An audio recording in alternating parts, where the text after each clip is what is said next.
Hello, Morongo Basin, and listeners around the world online at Z107.7FM.com. Here is the Z107.7 Local News for Thursday, January 22nd, 2026.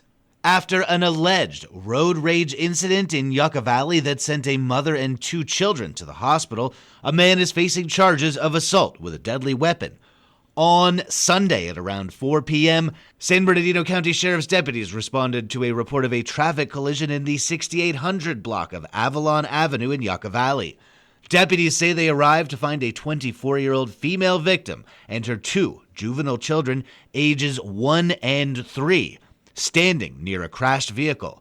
Deputies say that it initially appeared to be a hit and run, but their investigation determined that the collision was intentional.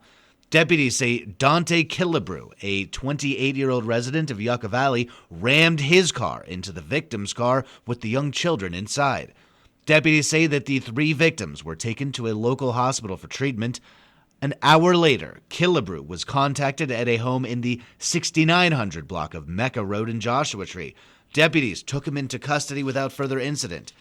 Dante Killebrew was arrested on suspicion of assault with a deadly weapon, not firearm. He was booked into the Morongo Basin Jail and has since been released on bail. The suspect in a fatal hit-and-run case returned to court yesterday, and the case will move forward next month. Here is reporter Adeline J. Wells with more from the courthouse.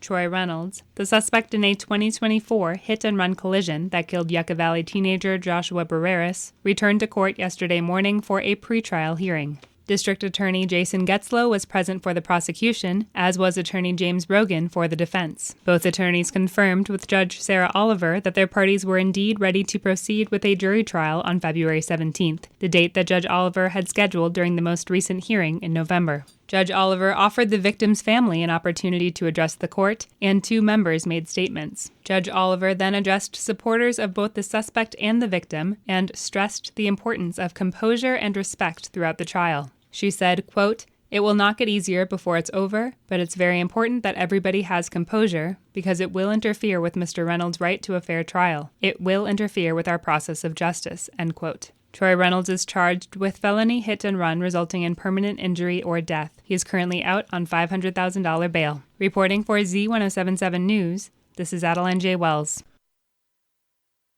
King of the Hammers begins today and runs through February 7th. The internationally recognized off-road rock, crawl, and race series draws thousands of participants and viewers from all over the United States.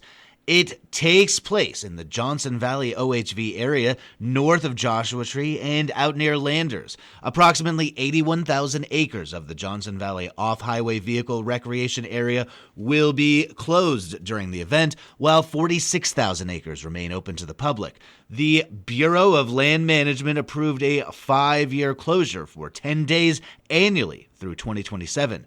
During closures, the area is reserved exclusively for registered race participants, spectators, and officials.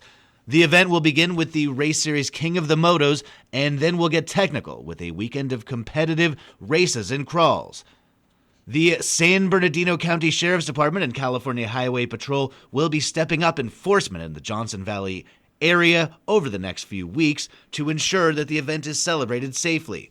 San Bernardino County Sheriff Shannon Dykes said, quote, "This event has grown in popularity to the point it has become an economic engine for the Morongo Basin. We in the Sheriff's Department are proud to be partners providing law enforcement services for this event.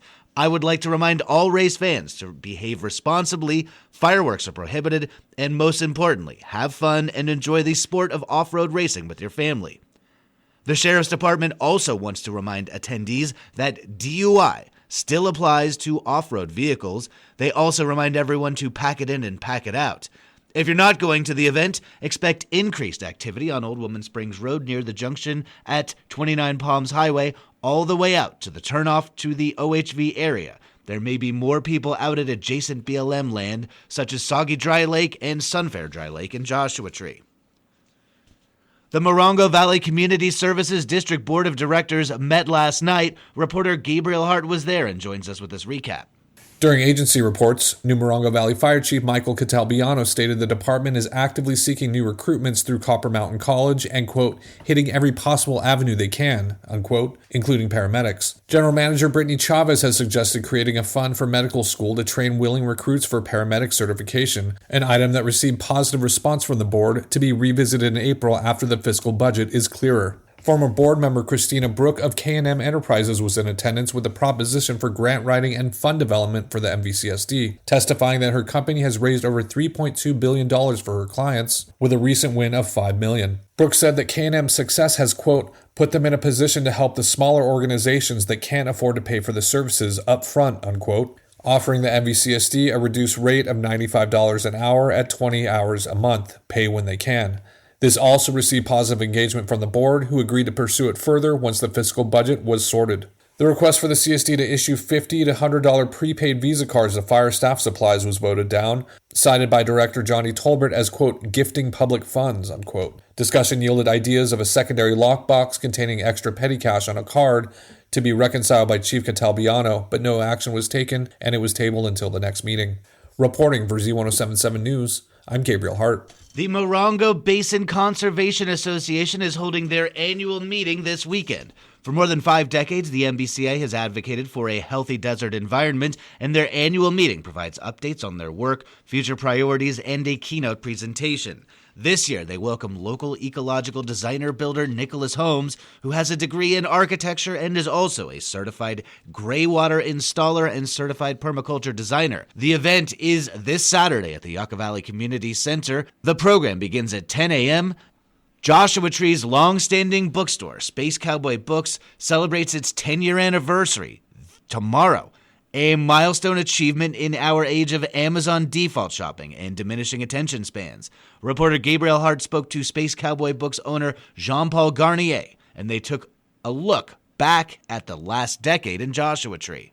When he and his partner moved to Joshua Tree in 2015, Jean-Paul Garnier recalls the town as, quote, more sleepy, no traffic, and less polluted, unquote, all welcoming attributes for a couple escaping big city life. A writer and lifelong book collector, Garnier says the one thing he felt was lacking in the town was a bookstore, the closest one being Raven's Books all the way in 29 Palms. I'd had a lifelong dream of opening a bookstore, but it always felt sort of unattainable, and I was working as a handyman at the time. And then my partner and I met some people at Art Queen, and there was a shed opening up. My partner talked me into it. I kind of thought, this is a crazy idea. I've got about 3 months worth of money that I can roll the dice on to open up this store, and we were in a shed in the beginning. And yeah, people would walk into the store and go, a science fiction bookstore in a shed in the middle of nowhere, you're absolutely insane, you won't last a month. And that was 10 years ago this month. Garnier started hosting readings, film screenings, and music under the shop's banner, attracting both local and international writers and readers to the shop and brand. The bookstore quickly expanded its square footage into its current location in Sun Alley Shops, then expanded its operations to include the award-winning storytelling podcast Simultaneous Times, which will celebrate its 100th episode later this year, and an independent publishing house for Space Cowboy Books. Part of the dream with the bookstore was always to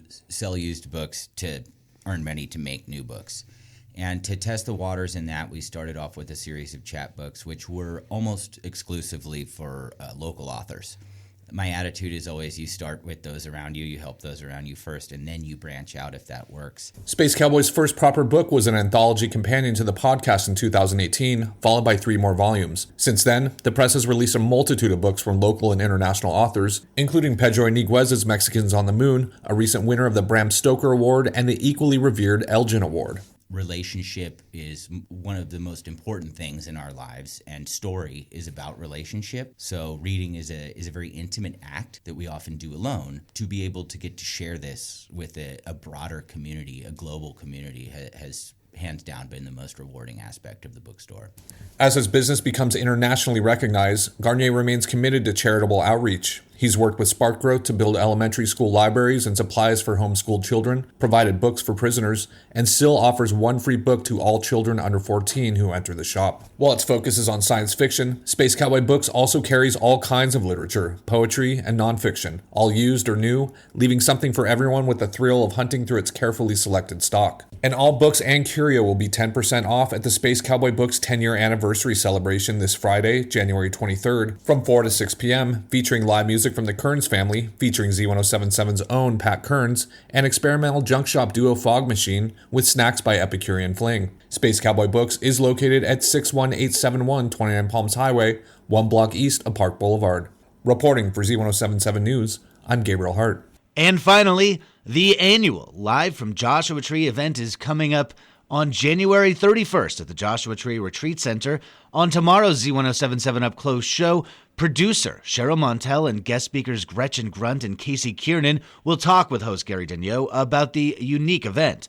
The Evening of Desert Stories and Songs is a fundraiser for Milltree, a nonprofit that creates community between veterans, service members, and civilians through shared experiences. All about Live from Joshua Tree tomorrow at 10 a.m. on Z107.7. That's our local news. Hear local news 7 times a day, 7 days a week at 7, 8, 9, noon, 4, 5, and 6. Reporting for the Morongo Basin News Leader, the award-winning Z107.7 Local News, I'm News Director Jeff Harmatz.